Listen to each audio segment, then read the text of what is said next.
who goes in the shower first, like really, you know, personal questions. Whatever you said to your partner, appropriate, you know, it's there for the Home Office to see. So yeah, it's very intrusive. Not everyone will succeed when love is put under the microscope. Good luck, come on, we can do this. People was looking at me like, you know, like if you're a drug dealer or somebody who done really something nasty. I'm petrified that they're going to split us up and question us. I don't want to jinx it. I'm just going to leave on you to open it.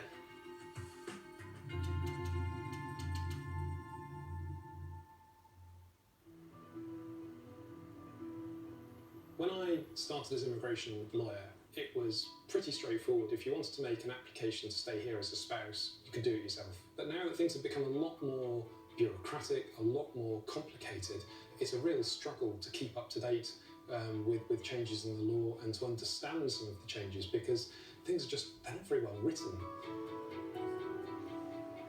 It was time for the party. Yeah, see, when you read quicker, you click more. 42-year-old Doa has been on immigration bail for the last 5 weeks after arriving in the UK on the wrong visa.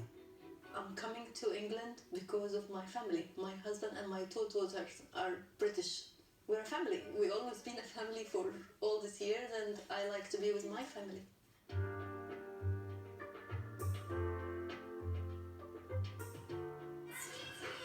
Oh, Daddy's here. Okay, coming. For the last 17 years, Doa's been married to hotel leisure manager Martin. I met her when I was working in Sharm el-Sheikh. I was looking after the swimming pools, the beach, tennis courts, all the sports and leisure. And then Doa was working in the restaurants. So she caught my eye. Who is that, Mr. Martin? Everybody's talking about him. Everybody's saying, asking about me, but I don't know who is he. And did you play some nice music on the piano? Great, excellent. This person came and asked if the chair next to me is free. Then I said yes and turned her back to talk. Then my colleague said to me, that's Mr. Martin. The only problem was she didn't speak English, I didn't speak Arabic. So we used to communicate in sign language, lots of smiles, lots of waves, and that's how it all started. We had a good life. Then I agreed to leave it and come here. Okay, great. After 25 years of living in 10 different countries around the world, they have moved back to England to be nearer Martin's family. Doa's immigration problems began the day she arrived at Manchester Airport. We get the form to the immigration officer. He told him, just let me check with my supervisor, just to get accurate information. He went like 5-10 minutes and he came back with a changed face. So they pulled us to one side and said that she's actually coming into the country on the wrong visa, and that was a big problem. We were then separated. It was a horrible experience, and I waited there hour after hour after hour, and then all the while Doa was upstairs being questioned. It felt really bad. You see, I seen while I was sitting in this glass office, people was looking at me like, you know, like if you're a drug dealer or somebody who done really something nasty. So I saw some of the immigration officials come, and I waved down one guy and I said, what's happening with my wife? And he said a horrible thing to me. He said, you're a Brit. If you want to go home and wait for your wife at home, you can do. And I said, no, there's no way that I was leaving. Sorry.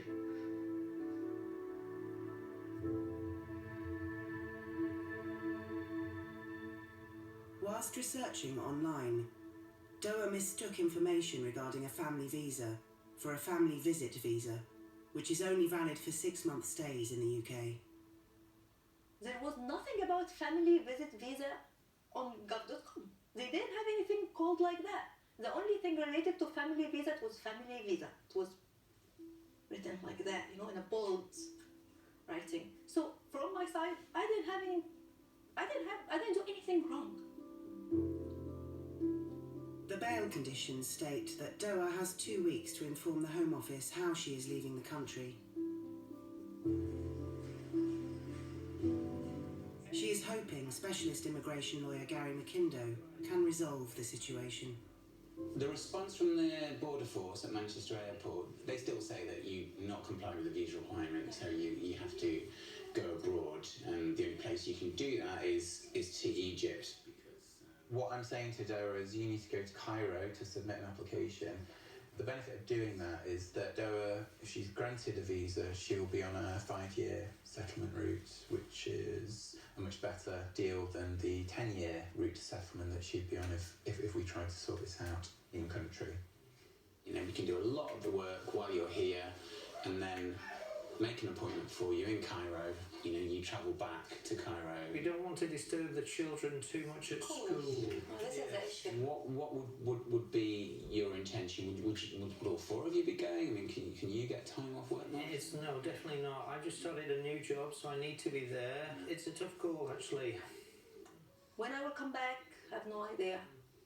They're saying the minimum is 3 months. That's what I heard. It will take at least 12 weeks.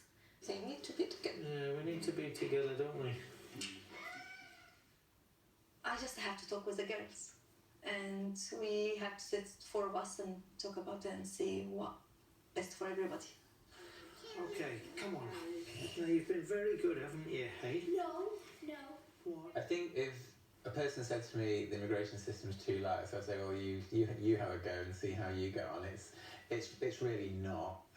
If you are complying with the rules and you're playing by the rules, you will quickly understand that there are a lot of hoops to jump through, and you've got to get your evidence exactly right.